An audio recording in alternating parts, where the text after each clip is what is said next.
Ça a l'air calme, n'est-ce pas? Mais des gens se noient tout le temps.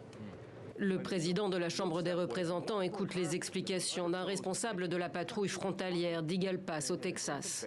Mike Johnson, accompagné d'une soixantaine de collègues républicains du Congrès, s'est rendu mercredi sur le site d'un des principaux points de passage du Mexique vers les États-Unis avant de donner une conférence de presse. Une chose est absolument claire. L'Amérique est à un point de rupture avec des niveaux records d'immigration clandestine. La situation ici et partout dans le pays est vraiment inadmissible. Elle est à la fois déchirante et exaspérante. Ces dernières semaines, le nombre de passages illégaux ont dépassé les 10 000 par jour. Entre octobre 2022 et septembre 2023, plus de 2,4 millions de candidats à l'exil ont été interceptés à la frontière terrestre entre les deux pays. Un record. Et l'occasion pour la droite dure, pro-Trump, de fustiger la politique migratoire de l'administration Biden.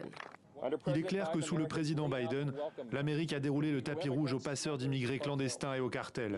Il est responsable de la grave menace qui pèse sur notre sécurité nationale et la souveraineté de notre nation. Dans le collimateur des Républicains, le ministre de la Sécurité intérieure, présent lors de la visite en urgence d'Anthony Blinken la semaine dernière au Mexique, organisé pour faire face à cet afflux et aujourd'hui visé par une procédure de destitution.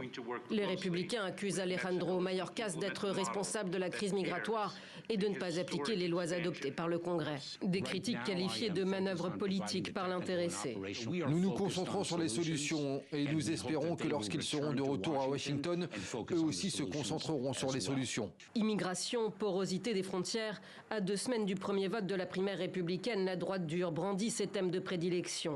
La procédure de destitution, qui a très peu de chances d'aboutir, intervient alors que les parlementaires des deux camps négocient une réforme de l'immigration.